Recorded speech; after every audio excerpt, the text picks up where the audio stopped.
Assalamualaikum warahmatullahi wabarakatuh. Selamat siang, salam sehat sahabat Pramita dimanapun Anda berada. Senang sekali pada kesempatan ini kita dapat berjumpa kembali pada acara Healthy Talk Live Instagram bersama Pramita Lab. Bersama saya Mara yang akan menemani perbincangan hangat selama 1 jam ke depan dengan tema prehipertensi, apaan sih itu? Pada kesempatan ini tentunya saya tidak sendiri. Saya ditemani oleh Dr. Emir Gemilang Jayaringga yang sudah hadir di sini. Mari kita sapa bersama ya sahabat Pramita. Selamat siang dokter, apa kabar? Halo, selamat siang Mbak Mara. Sebelumnya saya ingin menyapa dulu nih sahabat Pramita yang sudah bergabung di live Instagram Pramita Lab. Halo, selamat siang semuanya. Perkenalkan, saya Emir. Senang sekali bisa bergabung dalam live Healthy Talk bersama sahabat Pramita tentunya. Nah, dalam live hari ini kita akan belajar bersama mengenai prehipertensi. Dan sahabat Pramita jangan khawatir, nanti sahabat Pramita juga boleh aktif bertanya di sesi tanya jawab. Saya ingatkan kepada sahabat Pramita untuk tetap bersama kami selama 1 jam ke depan. Karena di akhir acara akan ada 3 hadiah untuk sahabat Pramita terpilih, yaitu mendapatkan top up e-wallet senilai Rp100.000 dan e-voucher senilai Rp250.000. Tanpa berlama-lama lagi, mari kita bahas tema kita pada siang hari ini. Prehipertensi, apa sih itu? Mungkin sebagian dari sahabat Pramita sudah tidak asing lagi dengan istilah hipertensi atau tekanan darah tinggi. Nah, saat ini ada istilah yang sedang ramai diperbincangkan, yaitu prehipertensi. Secara umum, sebenarnya prehipertensi itu apa sih, Dok? Nah, teman-teman semua, sahabat Pramita, sebelum kita kenalan dengan prehipertensi, saya yakin sahabat Pramita sudah terbiasa nih mendengar kata hipertensi itu sendiri tanpa ada pre di depannya. Nah, apa sih hipertensi itu? Jadi kalau hipertensi atau tekanan darah tinggi itu kan merupakan suatu kondisi kesehatan di mana tekanan darah mengalami kenaikan sehingga kondisi ini dapat meningkatkan beban jantung, terutama untuk memompa darah ke seluruh tubuh.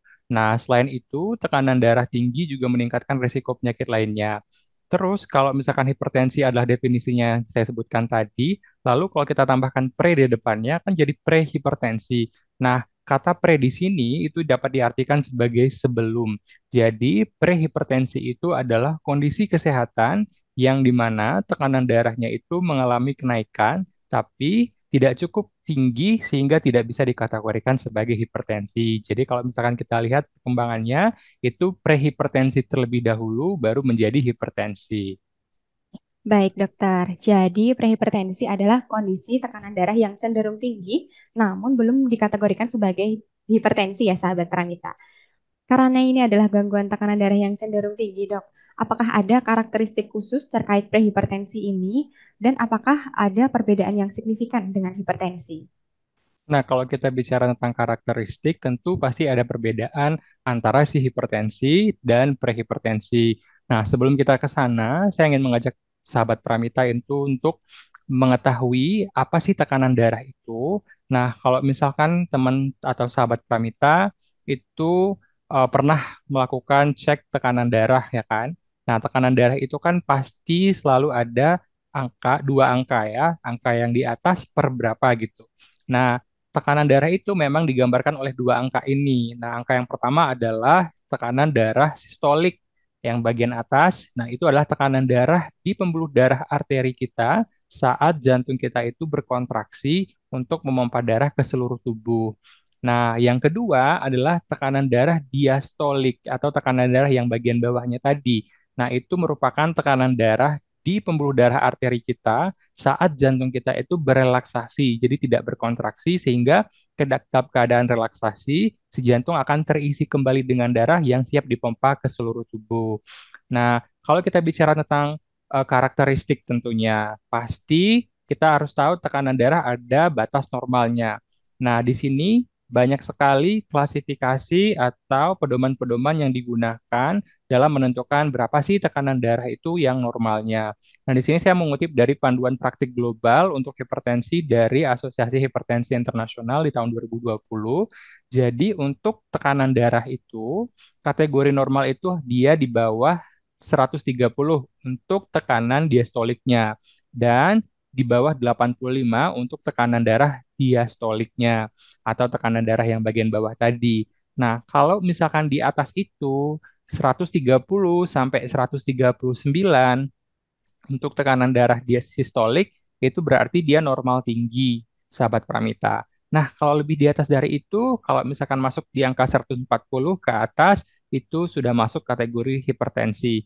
Nah, yang 130 sampai 139 tekanan darah sistolik tadi, yang normal tinggi itu, itulah yang kita sebut dengan prehipertensi. Jadi, kenaikan tekanan darah yang lebih tinggi dari normal tapi belum masuk dalam kategori hipertensi.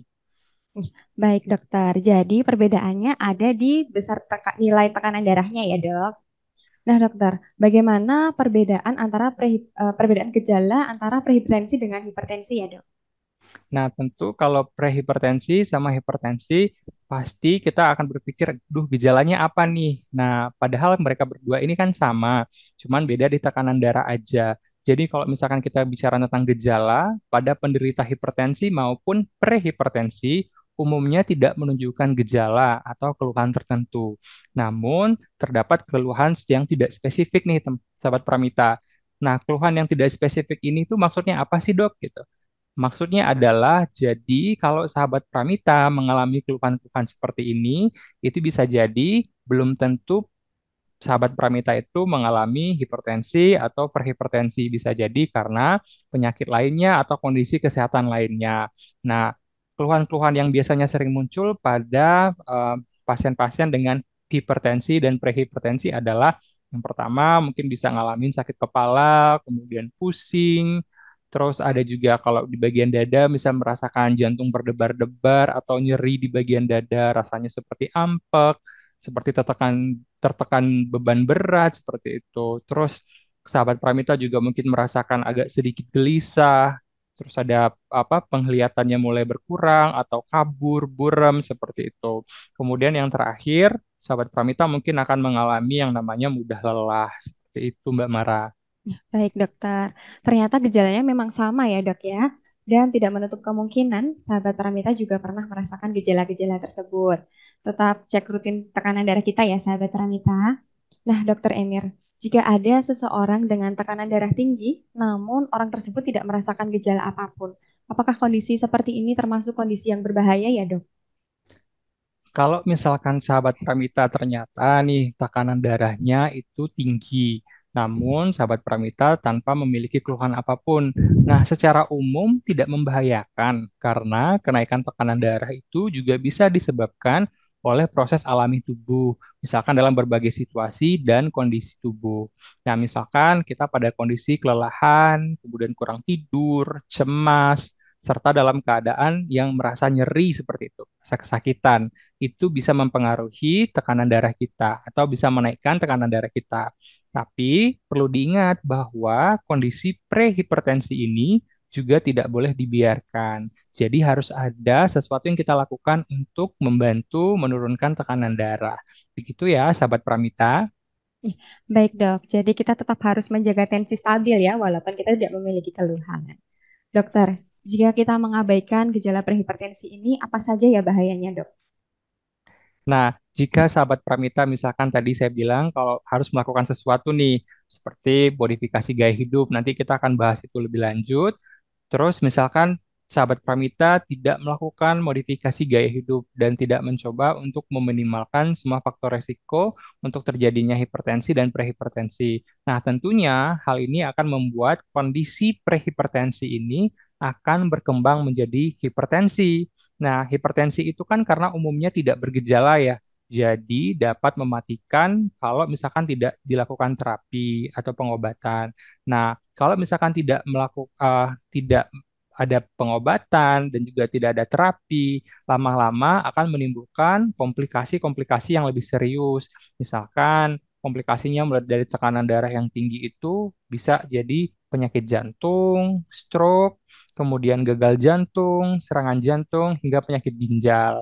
Nah, yang lainnya ada aneurisma otak. Kalau misalkan sahabat Pramita tidak familiar dengan aneurisma, itu seperti misalkan pembuluh darah kita itu seperti pipa.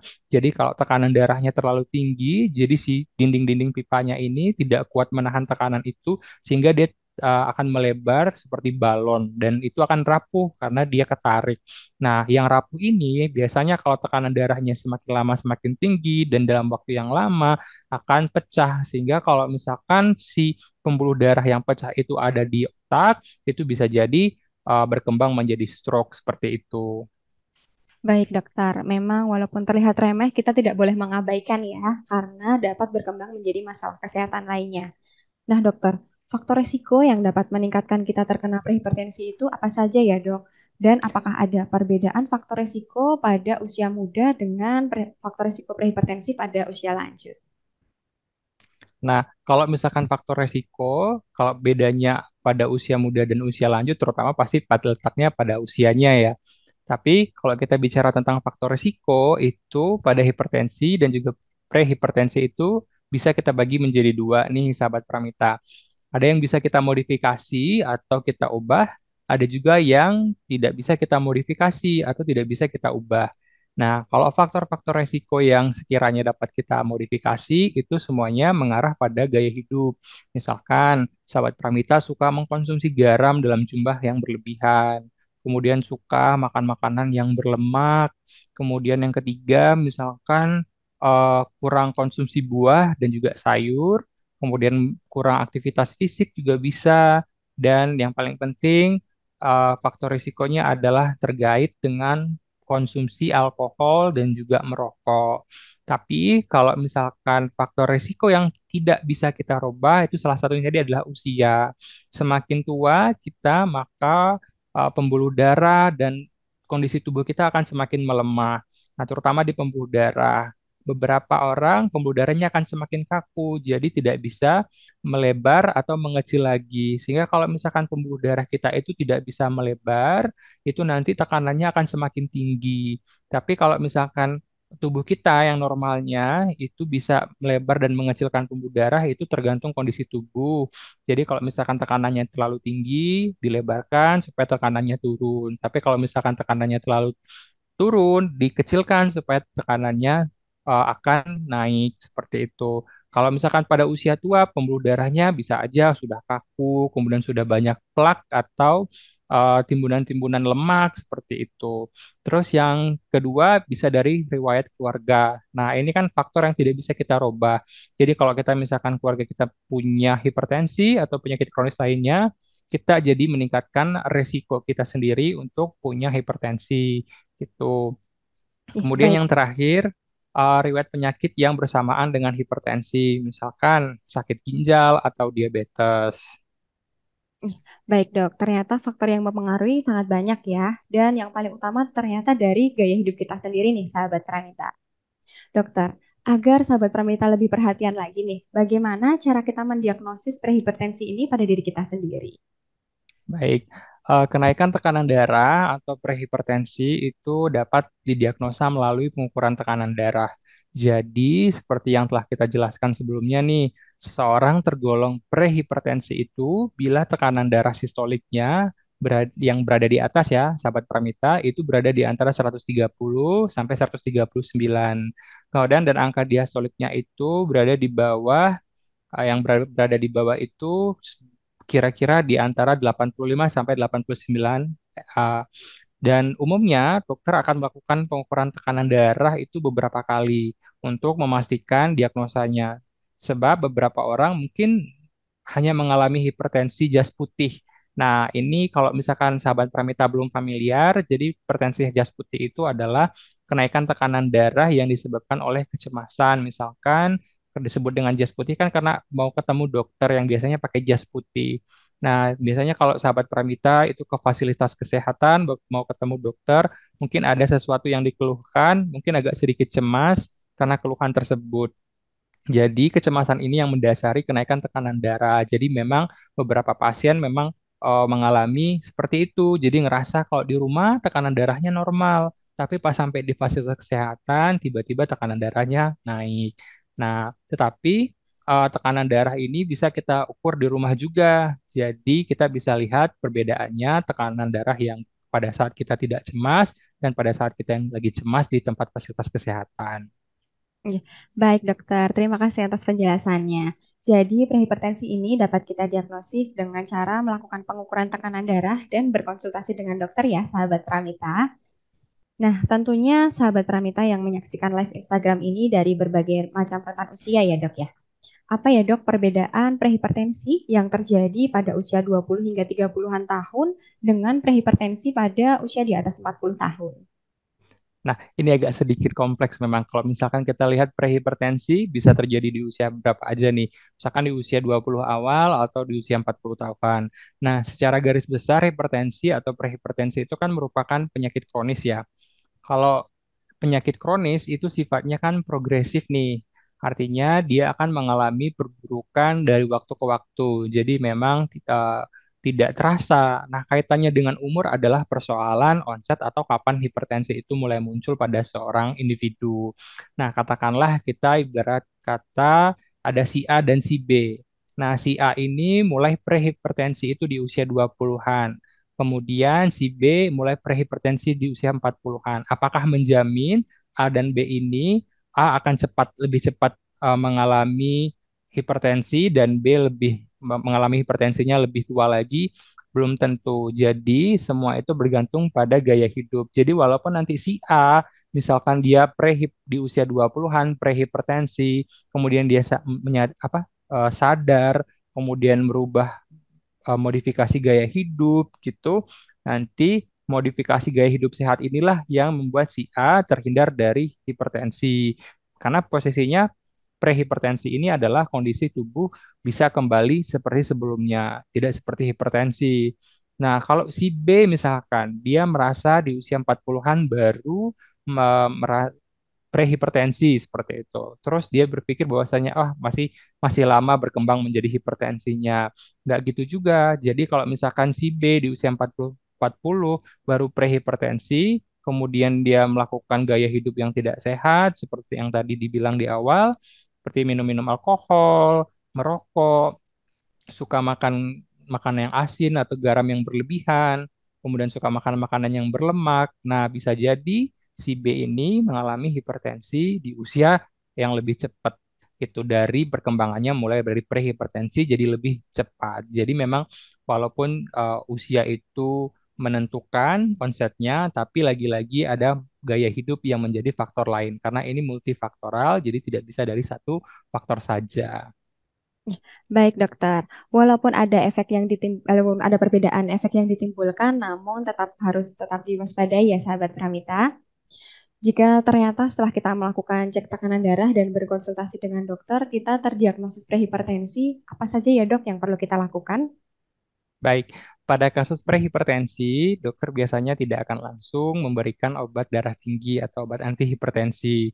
Nah, namun dokter hanya akan meminta sahabat pramita untuk mengubah gaya hidup dan pola makan menjadi lebih sehat.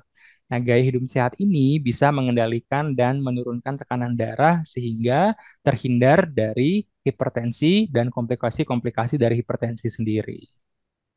Baik, dokter. Yang utama adalah mengendalikan gaya hidup kita ya, Dok ya. Tidak langsung diberikan obat hipertensi. Sahabat Pramita, tentunya mencegah adalah hal yang terbaik yang bisa kita lakukan sebelum mengobati. Dokter, tindakan preventif apa yang bisa kita lakukan agar kita tidak terkena prehipertensi baik di usia muda ataupun di usia lanjut, Dok? Nah, baik ini adalah pertanyaan yang memang harus diperhatikan oleh sahabat Pramita ya. Jadi, hal-hal yang mungkin bisa kita lakukan nih sebagai tindakan pencegahan dari prehipertensi ada pastinya berkaitan dengan pola hidup ya. Jadi, modifikasi gaya hidup itu yang paling utama. Yang pertama, kita bisa mulai dari pengatur pola makan dulu nih. Jadi, utamakan makan makanan yang banyak seratnya, yang kaya akan buah, sayur, gandum utuh, misalkan. Kemudian coba mulai konsumsi produk-produk yang rendah lemak gitu. Kemudian yang kedua, mungkin makanan-makanan yang kadar garamnya itu rendah sehingga teman-teman atau sahabat pramita bisa membatasi konsumsi garamnya. Nah, misalkan garam itu tidak hanya dari garam dapur saja, Tapi beberapa makanan-makanan kemasan itu juga punya kadar garam yang tinggi.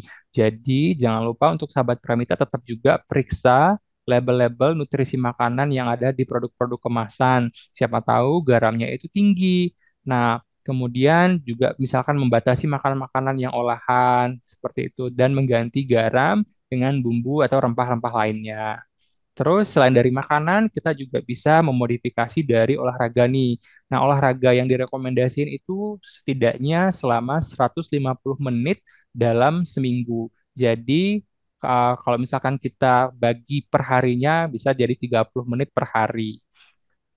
Kemudian selain yang dari itu, ada beberapa hal yang bisa kita kelola juga nih. Pertama, jaga berat badan yang ideal. Kemudian, jangan minum-minum alkohol atau batasi konsumsi alkohol. Kemudian ada merokok juga nih. Kalau misalkan sahabat Pramita merokok, berhentilah merokok dari sekarang atau coba sesuatu yang lain yang bisa mensubstitusi rokok tersebut. Kemudian stres juga harus dikelola. Walaupun stres tidak bisa kita hindari, tapi stres bisa kita kelola. Dengan manajemen stres yang baik tentunya akan membantu kita mengontrol tekanan darah. Dan yang paling penting adalah untuk preventif cek tekanan darah sahabat Pramita secara berkala. Baik dok, banyak sekali manfaat yang upaya preventif yang dapat kita lakukan ya. Namun secara garis besar adalah menjaga pola hidup kita. Betul begitu ya dokter ya? Selain menjaga pola hidup sehat, melakukan cek kesehatan secara berkala juga tidak kalah penting untuk dilakukan. Nah dokter, manfaat cek kesehatan secara rutin ini bagi orang yang memiliki prehipertensi dengan orang yang tidak memiliki prehipertensi apa saja ya dok? Nah, kalau cek kesehatan yang berkala itu tidak hanya menguntungkan mereka yang dalam kondisi prehipertensi atau hipertensi, tapi bahkan sahabat-sahabat Pramita yang dalam kondisi prima dan sehat pun juga diuntungkan. Nah, manfaatnya itu ada banyak banget. Satu, sebagai deteksi dini adanya masalah-masalah kesehatan, termasuk si prehipertensi dan hipertensi itu sendiri. Yang kedua, sahabat Pramita jadi tahu nih secara objektif apakah kita punya kondisi tertentu yang harus kita waspadai dan kita jaga. Atau bisa jadi dalam eh, cek kesehatan tadi, sahabat Pramita jadi tahu kalau sahabat Pramita dalam kondisi yang sehat dan prima. Kemudian bisa juga sebagai dasar untuk kita memulai pengobatan atau modifikasi gaya hidup. Terus bisa mencegah dan menghambat progresivitas dari penyakit yang kita derita, terutama prehipertensi tadi, sehingga tidak menjadi hipertensi. Kemudian bisa juga sebagai indikator perbandingan kondisi yang kita alami. Nah, biasanya untuk keberhasilan pengobatan, misalkan sebelum pengobatan itu tensi kita berapa, kemudian setelah pengobatan tensinya berapa. Dan yang terakhir itu untuk mencegah terjadinya komplikasi-komplikasi yang lebih lanjut. Baik dokter, terima kasih untuk jawabannya. Dan sahabat Pramita, mulai sekarang bisa mulai rutin melakukan cek kesehatan ya. Nah, untuk pemeriksaan yang sebaiknya rutin dilakukan untuk mendiagnosis atau untuk perawatan prehipertensi ini apa saja ya, Dok? Nah, untuk sahabat Pramita yang belum atau sudah berada pada kondisi prehipertensi, mungkin bisa rutin melakukan pengukuran tekanan darah. Kemudian, terutama bagi sahabat Pramita yang rasanya memiliki faktor resiko hipertensi tadi. Terus kalau misalkan bagaimana dengan sahabat Pramita yang saat ini memang sudah mengalami hipertensi dan dalam pengobatan, sebaiknya selain dari pemeriksaan tekanan darah, sahabat Pramita juga harus mempertimbangkan pemeriksaan-pemeriksaan penunjang lainnya untuk mendeteksi apakah adanya komplikasi atau tanda-tanda dari awal dari komplikasi tersebut. Misalkan pemeriksaan-pemeriksaan yang direkomendasikan adalah pemeriksaan darah lengkap, kemudian gula darah, profil lemak, kemudian ada elektrolit, fungsi ginjal, kemudian juga bisa dengan pemeriksaan rekam jantung dan ronsen dada. Nah, pemeriksaan rekam jantung ini untuk menilai kelistrikan jantung sahabat Pramita, apakah memang ada masalah, apakah hanya jantungnya masih dalam kondisi sehat. Kalau misalkan ronsen dada, melihat apakah jantungnya juga dalam keadaan sehat, atau mungkin ada terjadi pembengkakan dan kondisi-kondisi jantung lainnya. Ya, baik dokter, terima kasih untuk penjelasannya. Sahabat Pramita, untuk jenis-jenis pemeriksaan yang telah disebutkan oleh Dokter Emir tadi sudah tersedia ya di Pramita Lab seluruh cabang Indonesia. Nah, dokter, sepertinya sudah banyak nih sahabat Pramita yang bertanya di kolom komentar. Tapi sebelum itu, sahabat Pramita, mari kita simak informasi berikut ini. hari ini aku akan melakukan general medical check up dari perusahaan tempat kerjaku. Yuk ikutin terus, aku akan melakukan pemeriksaan apa aja sih?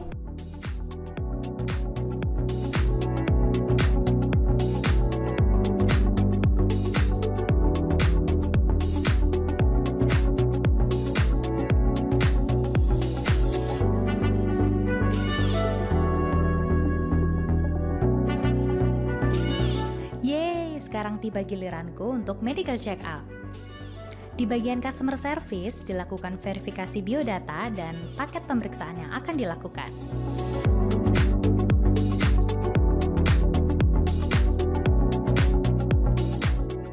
Pemeriksaan pertama yang aku lakukan adalah pengambilan sampel darah. Selain ruangan yang nyaman, Pramita Lab memiliki petugas yang ramah, kompeten, dan profesional.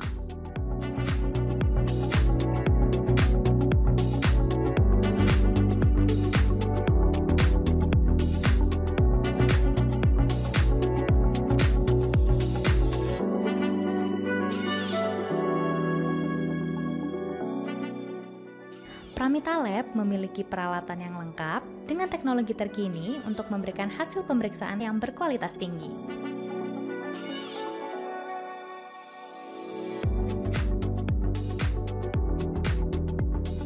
Pasca medical check up kan mendapatkan penjelasan, saran, dan tindak lanjut dari hasil medical check up yang telah dilakukan.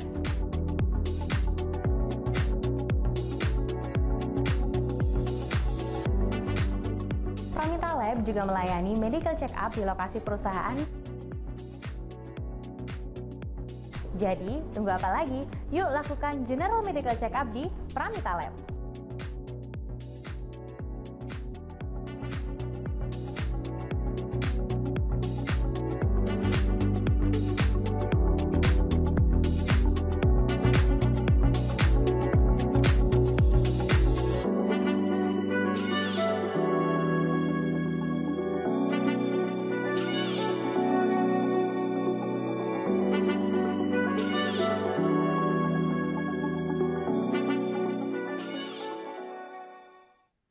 Baik, sahabat Pramita, mari kita lanjut untuk membacakan pertanyaan-pertanyaan dari sahabat Pramita ya.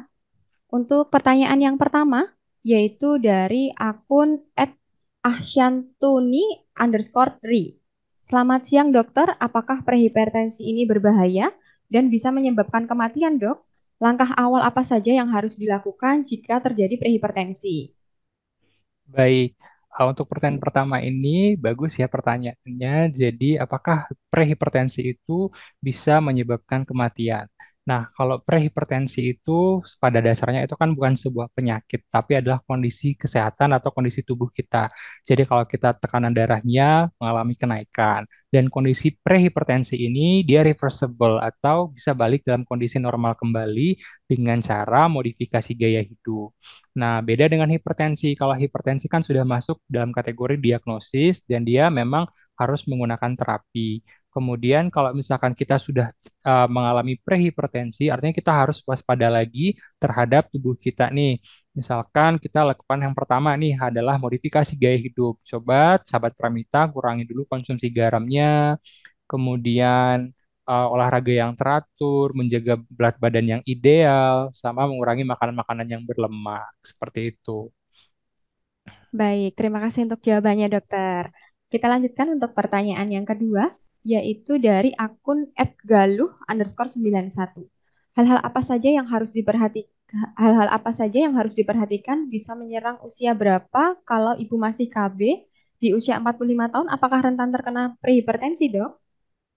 Nah, kalau kita bicara tentang KB, mungkin tidak ada pengaruh yang cukup andil besar ya dalam prehipertensi atau hipertensi. Nah, prehipertensi ini memang kondisi tubuh kita dalam kondisi tekanan darah kita itu naik. Jadi, kalaupun misalkan tanpa KB dan walaupun dengan KB, bisa jadi kita mengalami prehipertensi seperti itu. Baik, dokter. Terima kasih untuk penjelasannya. Kita lanjutkan untuk pertanyaan selanjutnya ya, dok ya. Untuk pertanyaan selanjutnya ada dari Adelia Salma. Apakah prehipertensi hanya menyerang usia 50 tahun? Nah, tadi seperti yang kita jelaskan di awal, kalau prehipertensi itu bisa sampai dari umur berapapun. Dari usia belasan, dari usia 20-an, itu bisa terkena prehipertensi. Nah, kalau misalkan yang ditanyakan oleh Ed Adelia Salma adalah prehipertensi itu hanya menyerang usia 50 tahun saja, tentu tidak jawabannya. Tapi di usia segitu, usia 50 tahun, justru malah lebih mudah mengalami tekanan darahnya tinggi. Seperti itu. Ya, baik dokter, terima kasih untuk penjelasannya. Kita lanjutkan lagi untuk pertanyaan selanjutnya dari akun @purwandari Dani. Usia muda yang terkena hipertensi, penyebab yang paling banyak apa ya? Silahkan dokter Endir. Baik, kalau di usia muda, penyebab paling banyak dari hipertensi dan prehipertensi adalah gaya hidup. Nah, kalau misalkan kita bicara faktor keturunan keluarga dan yang lain-lain, itu kan progresivitasnya akan panjang sekali. Jadi butuh waktu bertahun-tahun, teman-teman bisa jadi hipertensi. Nah, itu penunjangnya adalah faktor-faktor risiko yang di luar yang kita kendalikan, yaitu yang kita kendalikan maksud saya, yaitu tadi gaya hidup kita, apakah kita konsumsi garam yang berlebih, apalagi sekarang kan banyak banget ya tren untuk makan frozen food, terus makan yang barbekyuan. Nah, itu kan banyak sekali lemak-lemak dan yang lain-lain. Jadi teman-teman harus lebih perhatikan lagi kondisi tubuhnya, terutama hal-hal ini kan jelek ya. Kalau misalkan kita terlalu banyak lemak di dalam tubuh, lemak itu bisa disimpan di bawah pembuluh darah. Nah, lemak yang disimpan di bawah pembuluh darah ini menyebabkan pembuluh darah kita itu nanti bisa jadi lebih kaku. Jadi tekanannya itu tidak bisa disesuaikan oleh tubuh, jadi tidak bisa dinaikkan atau diturunkan karena kekakuan dinding pembuluh darah. Jadi faktor-faktornya adalah pada usia muda itu adalah semuanya gaya hidup seperti itu. Ya, baik dokter, terima kasih untuk jawabannya. Kita lanjutkan lagi untuk pertanyaan berikutnya. Ada dari akun @24vian. Dok, kenapa hipertensi bisa termasuk dalam penyakit keturunan? Oke, jadi sebenarnya kalau kita bicara tentang penyakit keturunan, artinya penyakit yang dibawa oleh genetik ya. Tapi kalau prehipertensi atau hipertensi itu tidak termasuk dalam penyakit keturunan, tapi memiliki keluarga dengan riwayat penyakit hipertensi itu bisa meningkatkan risiko kita. Jadi misalnya ya, buat @24 Vian, misal nih Vian mengalami prehipertensi, tapi ternyata dari keluarga tidak ada riwayat hipertensi. Nah, itu bisa aja terjadi atau sebaliknya. Mungkin dari keluarga ada riwayat hipertensi karena Viannya itu aktif berolahraga, makan makanan yang juga sehat. Bisa jadi dengan seperti itu faktor resiko dari keluarga tadi tidak bisa berkembang di Vian, sehingga Vian tetap sehat sampai usia tua dan tidak mengalami hipertensi seperti orang tua, seperti itu. Baik, terima kasih dokter untuk penjelasannya. Kita lanjutkan lagi untuk pertanyaan berikutnya dari akun @viavi.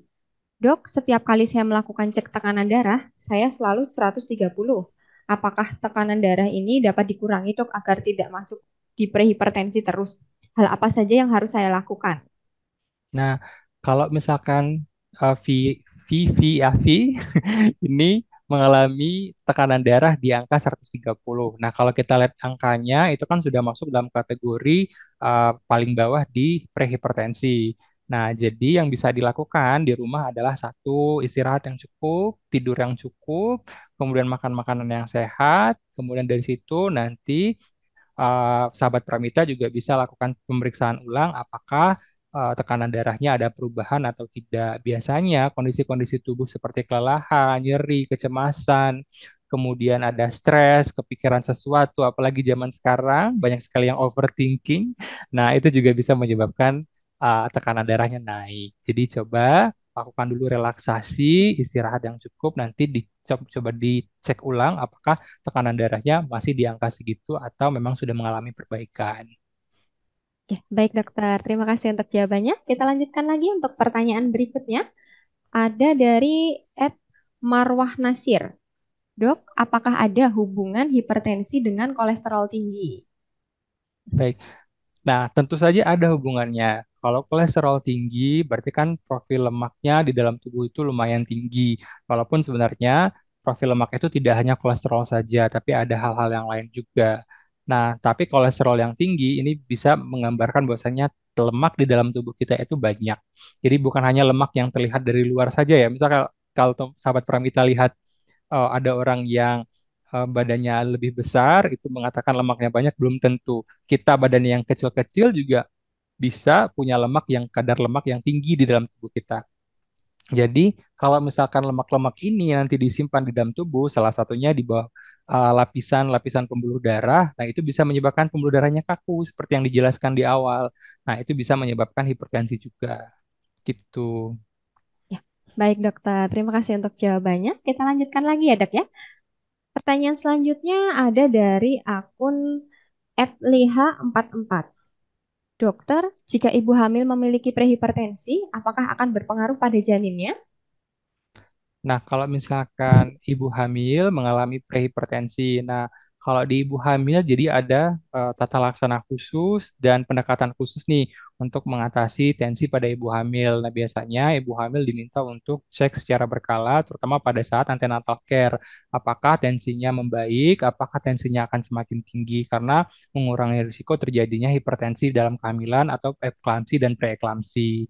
Nah, kalau misalkan berpengaruh atau pada tidak berpengaruh apa tidak pada janinnya, tentu nanti kalau hipertensi ini berkembang tentu akan berpengaruh pada janinnya karena bisa jadi tekanan darah tinggi ini tidak memungkinkan si ibu tidak mampu membawa makanan-makanan atau asupan energi untuk perkembangan si janin di rahim seperti itu.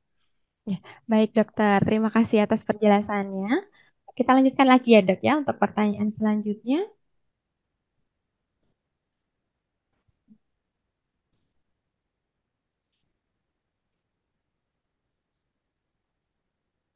Untuk pertanyaan selanjutnya ada dari @cuan385. Apakah berpuasa dapat mengurangi hipertensi? Kalau berpuasa kan kita tidak makan dan tidak minum ya. Kalau konsepnya berpuasa tidak makan tidak minum. Nah, salah satu penyebab dari hipertensi itu juga bisa karena kebanyakan cairan di dalam pembuluh darah kita. Jadi kalau pembuluh darah kita itu lebih banyak cairannya sehingga tekanannya akan semakin tinggi. Nah, berpuasa itu mampu mengurangi tekanan darah karena kita kan juga tidak makan dan tidak minum. Jadi, sedangkan darah kita itu sendiri akan selalu disaring oleh ginjal dan dikeluarkan lewat urin. Jadi kalau misalkan sahabat Pramita pada saat puasa pasti akan merasa bahwasanya tekanan darahnya akan semakin rendah atau berkurang. Jadi coba dicek tekanan darah pada saat puasa, apakah benar tekanan darahnya berkurang atau tidak. Tapi secara teori itu tekanan darah bergantung pada jumlah cairan di dalam pembuluh darahnya itu sendiri. Jadi iya, puasa bisa mempengaruhi tekanan darah. Baik dokter, terima kasih untuk penjelasannya. Kita lanjutkan lagi untuk pertanyaan berikutnya. Ada dari Purwandari Dani.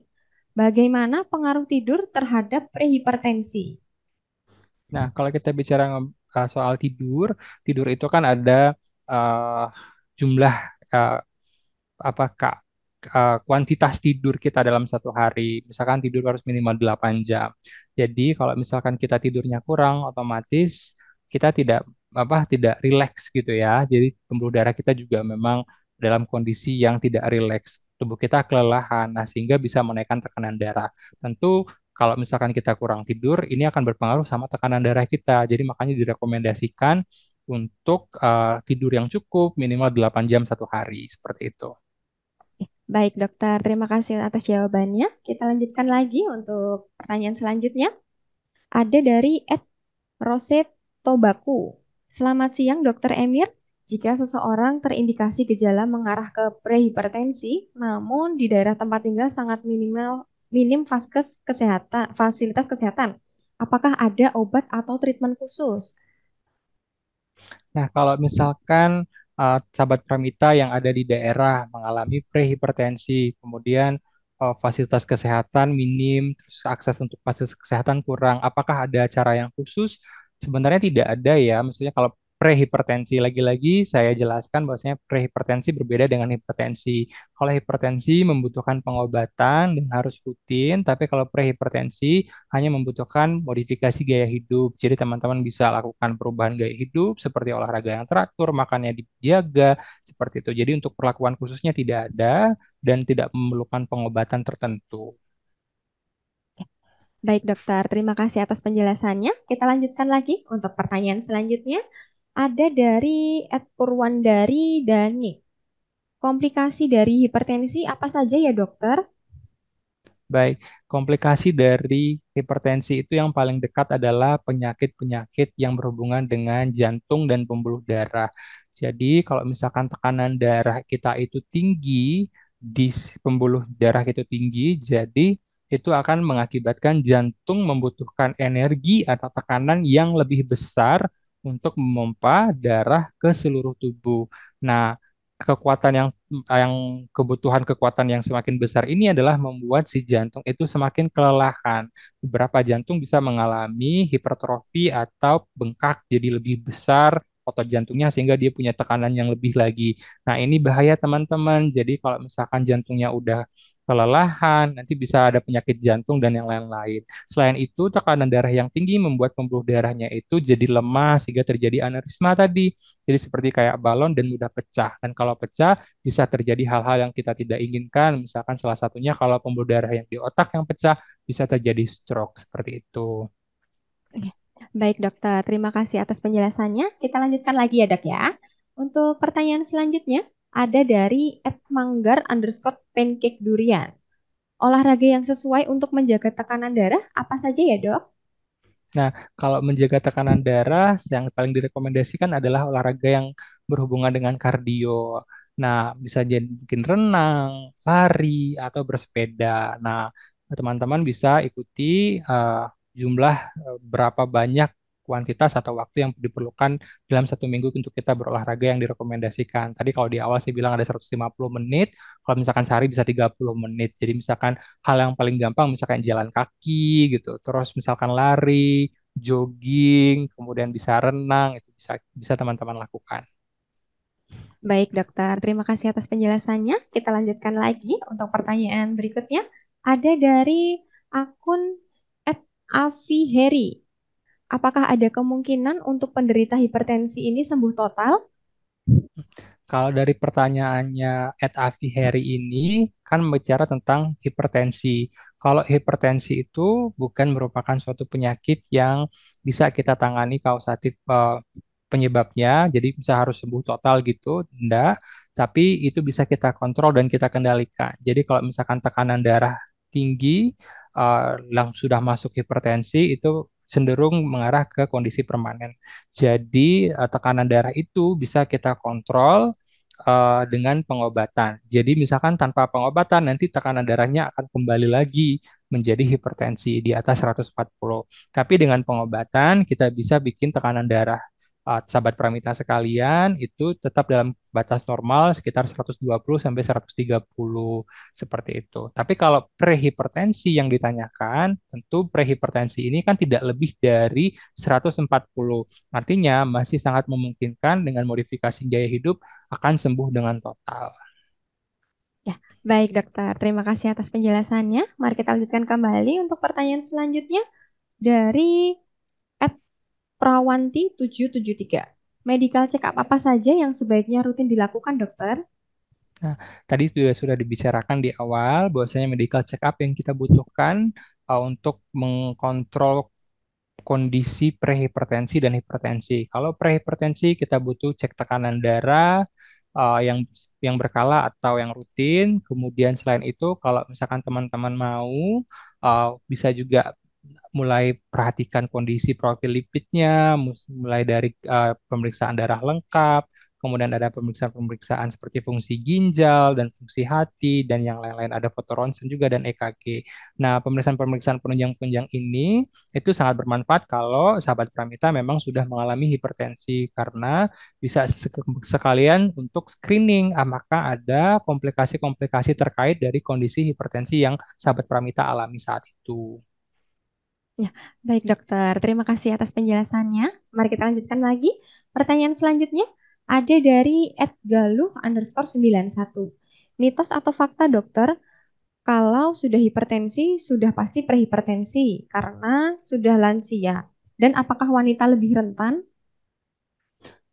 Em, Mungkin pertanyaannya agak sedikit kebalik ya. Kalau mitos atau fakta, kalau sudah hipertensi ya mesti sudah pasti dia prehipertensi karena dia melewati batas dari si hipertensi ini. Angka dari prehipertensi itu kan 130 sampai 139. Kalau hipertensi 140 ke atas. Jadi kalau dia hipertensi udah pasti dia prehipertensi. Nah, kalau misalkan usia dan jenis kelamin itu pada dasarnya berhubungan lagi dengan faktor risiko. Kalau usia memang sudah jelas menjadi faktor risiko, tapi jenis kelamin memang di usia muda kebanyakan laki-laki menjadi faktor risiko untuk hipertensi lebih tinggi, tapi di usia tua wanita menjadi lebih rentan. Ya, baik Dokter Emir. Terima kasih atas penjelasannya. Kita lanjutkan lagi. Untuk pertanyaan selanjutnya ada dari akun @teteh_yanti. Makanan-makanan apa saja dokter yang boleh dan tidak boleh untuk orang hipertensi? Pada dasarnya semua makanan itu boleh, cuman kadarnya yang harus kita kontrol. Misalkan nih, kalau misalkan kita bicara tentang hipertensi, tentu terkait dengan konsumsi garam. Nah, berapa banyak jumlah garam yang dikonsumsi dalam sehari. Nah, kalau teman-teman sahabat Pramita itu mengalami prehipertensi atau hipertensi, tentunya yang harus dibatasi adalah garam, lemak, seperti itu. Baik dokter, terima kasih atas penjelasannya. Mari kita lanjutkan lagi untuk pertanyaan selanjutnya.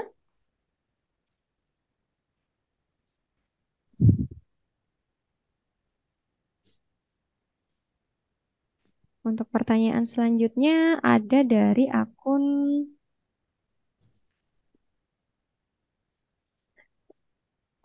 @Alicia Sahara. Saya hamil 23 minggu, saat dicek tensi saya tinggi, apakah aman?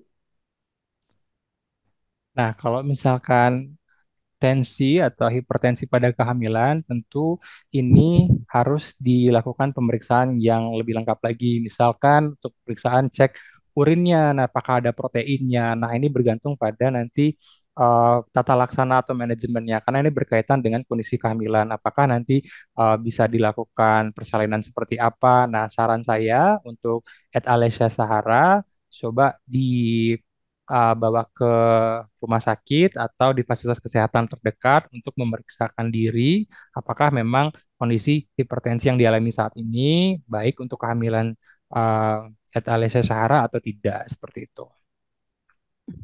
Baik dokter, terima kasih atas penjelasannya. Mari kita lanjutkan lagi untuk pertanyaan selanjutnya ada dari oh baik sebentar. Satu lagi ya dok ya untuk pertanyaannya. Pertanyaan terakhir dari sahabat Pramita @bighood. Untuk hipertensi di usia tua, solusinya seperti apa ya dokter? Kalau hipertensi, kan tadi hipertensi sama prehipertensi ya. Kalau hipertensi di usia tua, solusinya adalah mulai sekarang, kalau tekanan darahnya 140 ke atas, berarti kan sudah masuk hipertensi. Nah, mulai sekarang coba ke fasilitas kesehatan, kemudian memulai terapi, atau misalkan kalau masih memungkinkan untuk modifikasi gaya hidup, disambi dengan modifikasi gaya hidup dan terapi.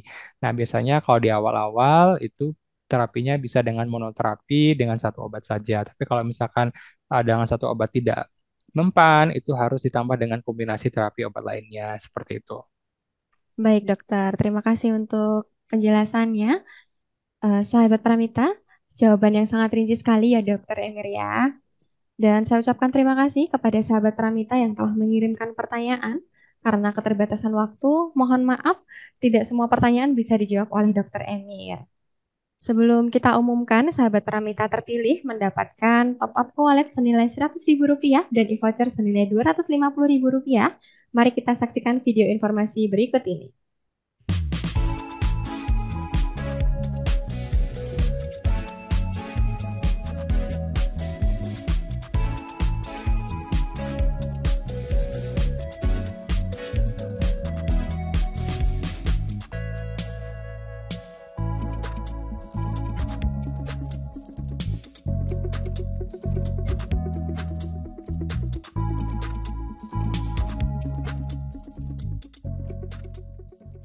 Baik, kita lanjutkan lagi sahabat Pramita dan juga dokter Emir. Dan inilah saat yang dinanti-nanti ya sahabat Pramita. Akan langsung kita bacakan. Untuk sahabat Pramita terpilih mendapatkan top up e-wallet senilai Rp100.000 dan e-voucher senilai Rp250.000. Untuk sahabat Pramita terpilih pertama, saya ucapkan selamat kepada akun @prawanti773. Untuk sahabat Pramita terpilih kedua, saya ucapkan selamat kepada Alisa Syahara. Dan untuk sahabat Pramita terpilih ketiga, bisa dibacakan oleh Dr. Emir ya. Baik, dan untuk sahabat Pramita terpilih yang ketiga, jatuh kepada selamat kepada @jalal_fuad. Selamat ya, Mas Jalal. Selamat kepada tiga sahabat Pramita terpilih. Semoga hadiahnya bermanfaat. Selanjutnya akan dihubungi oleh tim kami via direct message Instagram. Baik, Dokter Emir. Sebelum kita mengakhiri live Instagram pada siang hari ini, dipersilahkan untuk memberikan closing statement-nya, Dokter. Baik, terima kasih Mbak Mara. Nah, teman-teman, sahabat Pramita sekalian, prehipertensi itu memang adalah sebuah alarm untuk tubuh kita supaya kita lebih waspada terhadap kondisi tubuh. Nah, kondisi ini memang tidak bergejala dan karena itu sering disebut dengan istilah silent killer atau pembunuh secara diam-diam. Nah, akan tetapi kondisi prehipertensi ini dapat kita deteksi dengan rutin cek kesehatan, terutama mengukur tekanan darah. Dan yang paling penting, kondisi ini sifatnya bisa membaik kembali seperti normal dengan cara memodifikasi gaya hidup sahabat pramita sekalian. Dan pesan saya, ayo mulai dari sekarang kita terapkan pola hidup sehat dan mari kita cegah penyakit tidak menular sehingga di hari tua nanti sahabat Pramita dapat menjalani hidup tanpa penyakit kronis seperti hipertensi, diabetes, dan penyakit tidak menular lainnya. Nah, sekian dari saya. Saya yakin apa yang sudah disampaikan hari ini dapat bermanfaat bagi sahabat Pramita dimanapun sahabat Pramita berada. Terima kasih Dokter Emir atas penjelasan yang sangat luar biasa dan ilmu yang bermanfaat untuk kita semua pada siang hari ini.